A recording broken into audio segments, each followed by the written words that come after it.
Good morning, New York. Today's subject, inner self, inner outer politics. Do you earn this? Do you earn things? Yeah. Inner mind communication.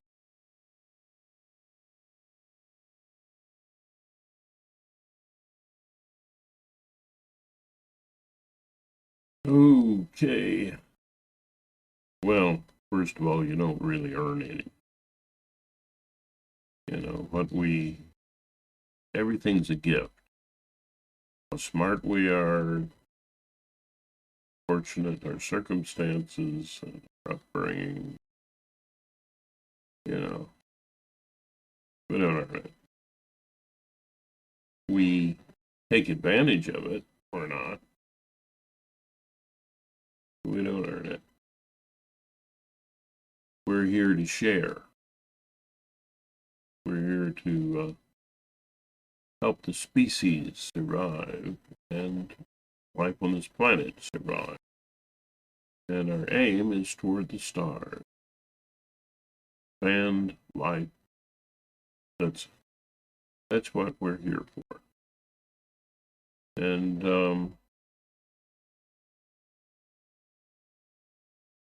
we are here to share, and sharing is privilege. And greed, that's a disease.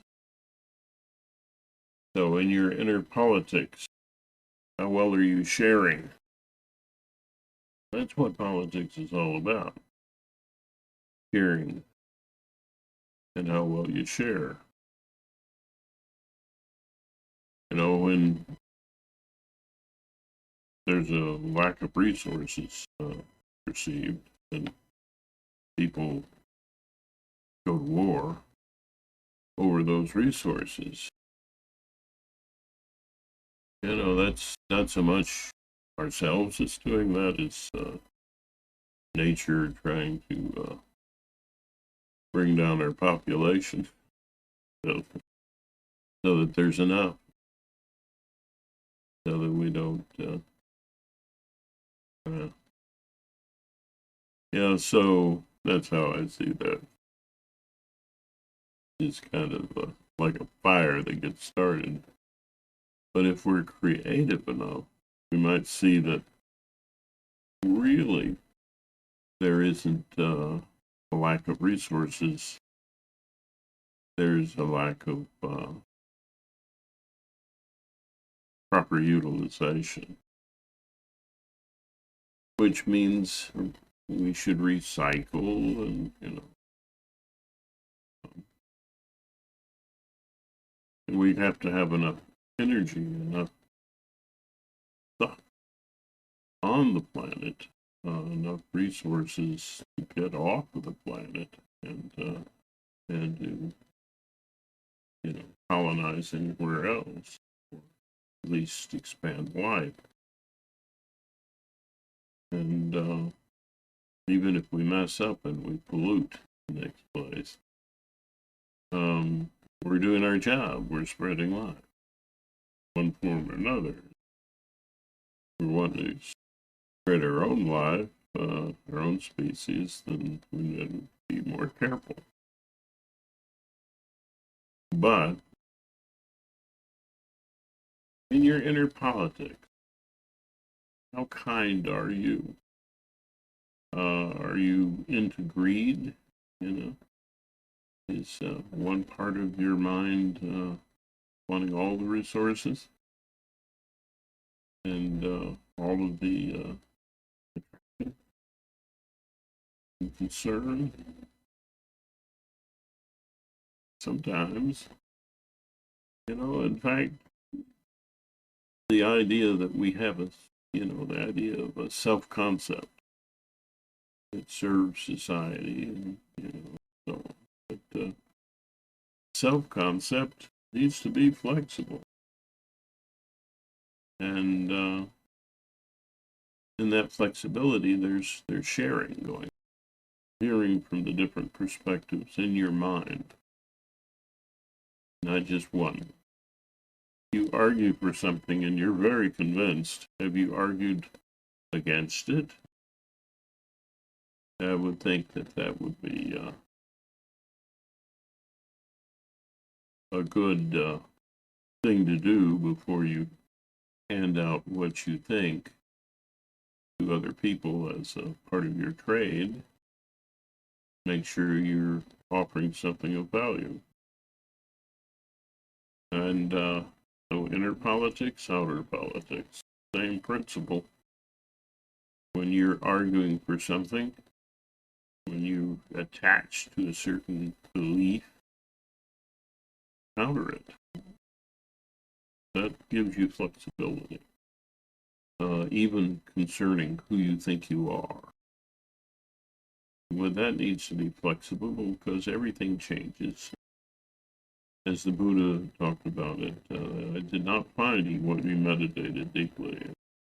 I didn't find a permanent, unchanging self. You're a brilliant guy.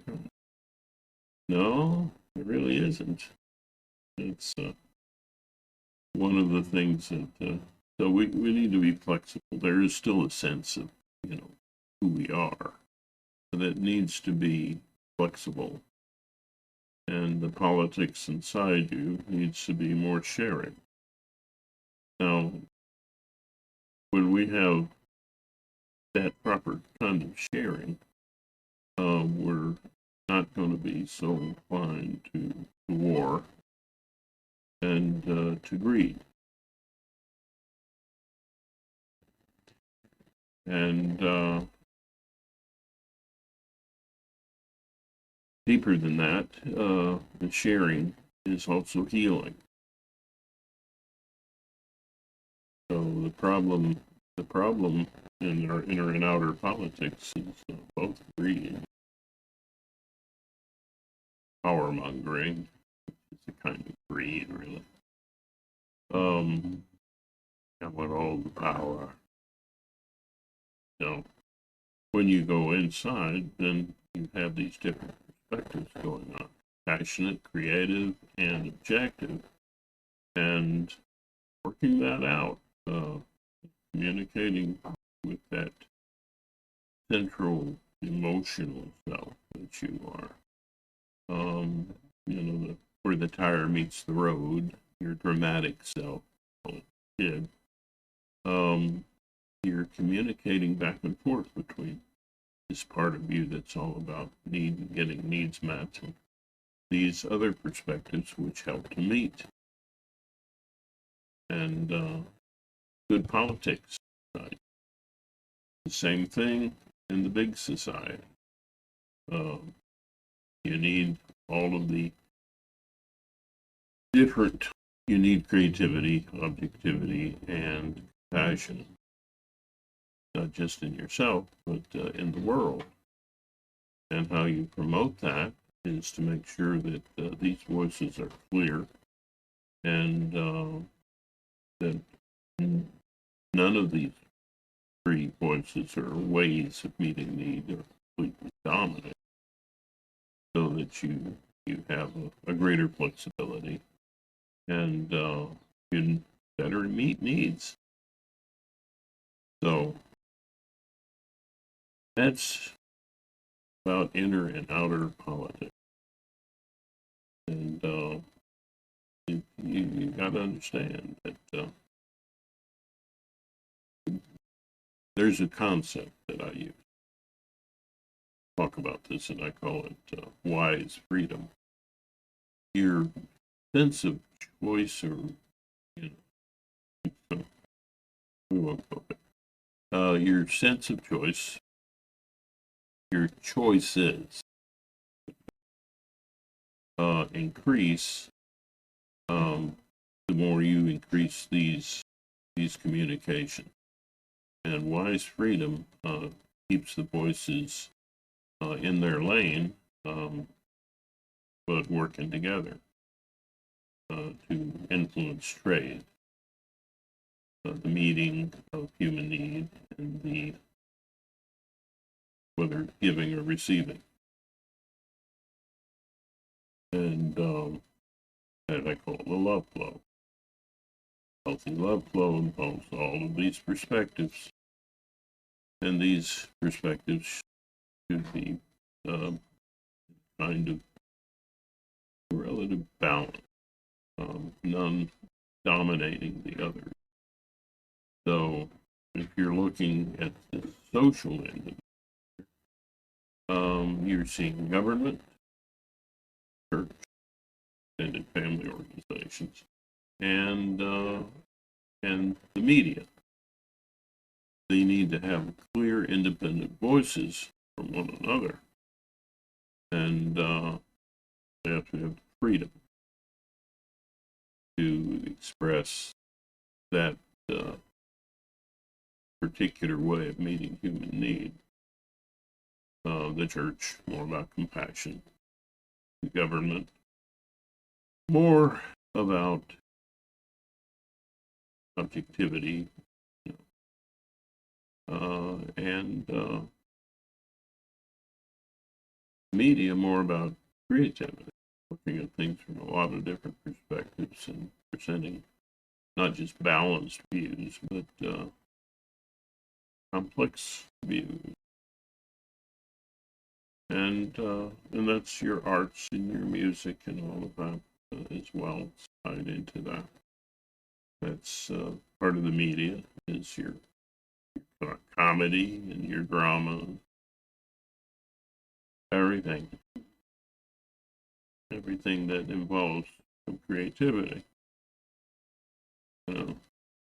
If you have a society completely run by the objective end, that just isn't sufficient.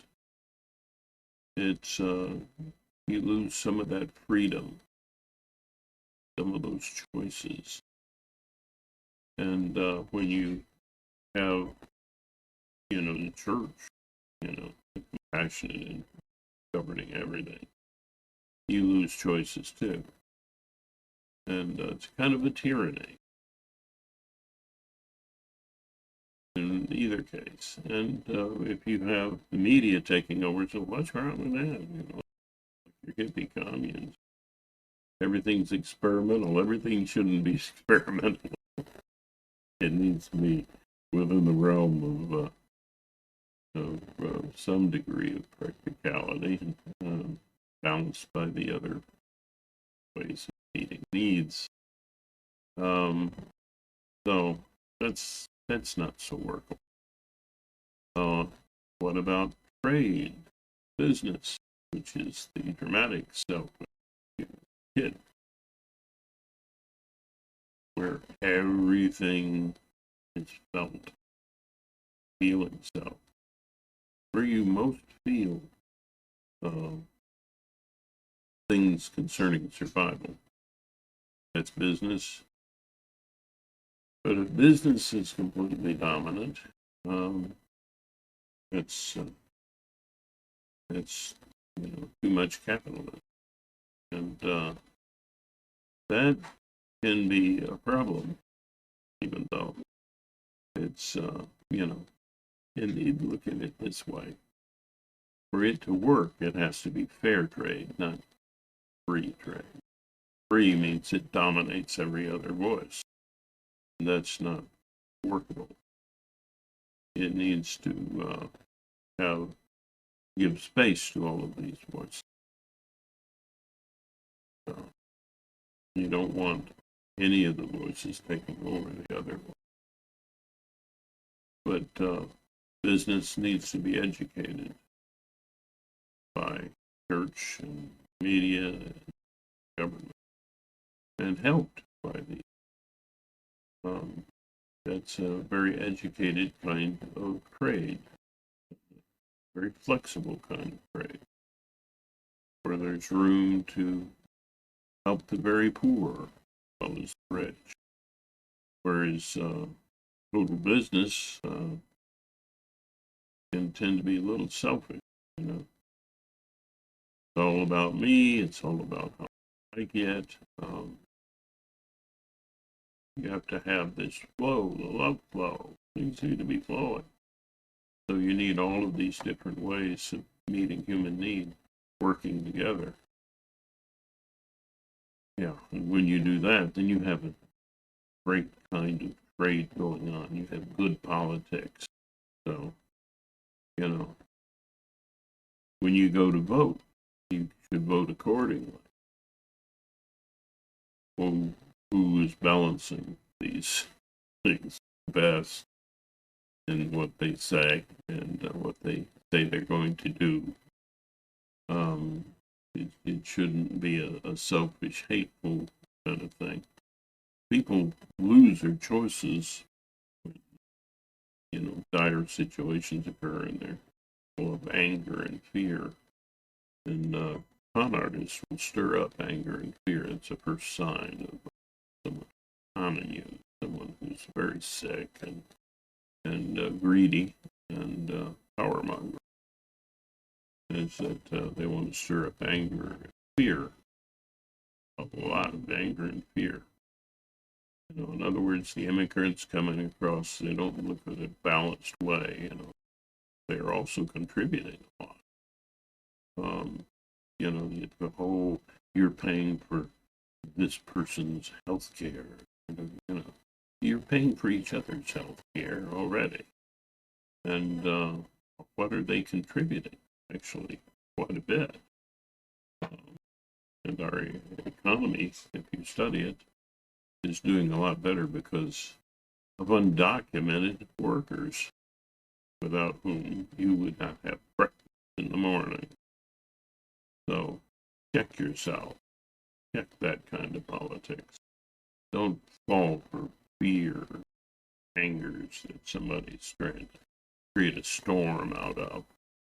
When you do that, you're losing your own freedom. You want freedom? Well, that will lose your freedom. Freedom is having all of these various ways of meeting needs, seeing needs, and you're losing it. You're losing your wise freedom. And then if you keep going that way, you'll lose your democracy. So don't vote for Trump, vote for Biden. Better choice. Clearly the better choice. So think about it. As I like to say at the end of these videos, namaste. It's the best way that we honor each other and the potential in each other. Recognizing that we are all part of the same system, the universe that we live in. We're all part of it, and just parts of it. But we're also together, and that's that universe. We are the world. We are the universe, knowing ourselves. That's the great Carl Sagan said.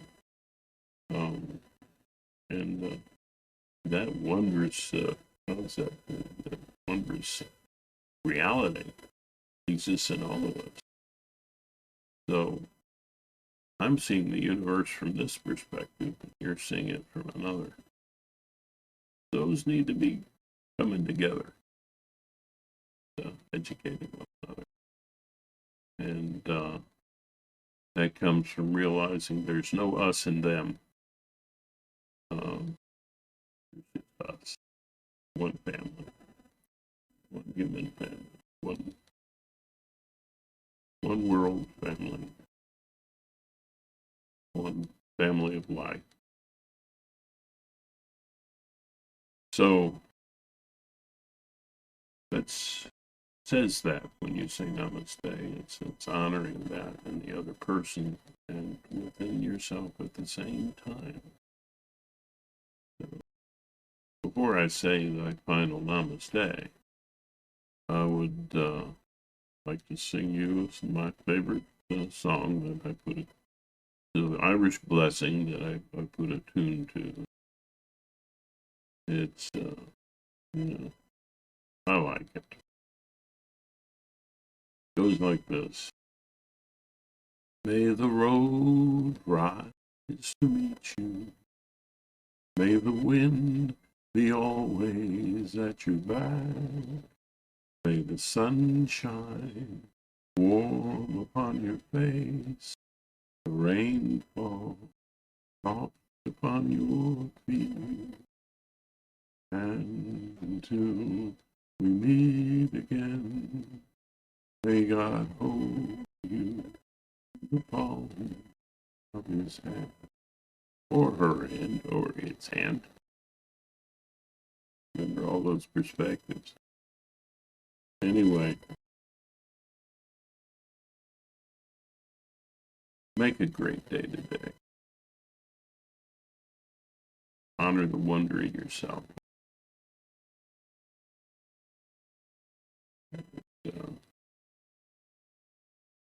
Namaste.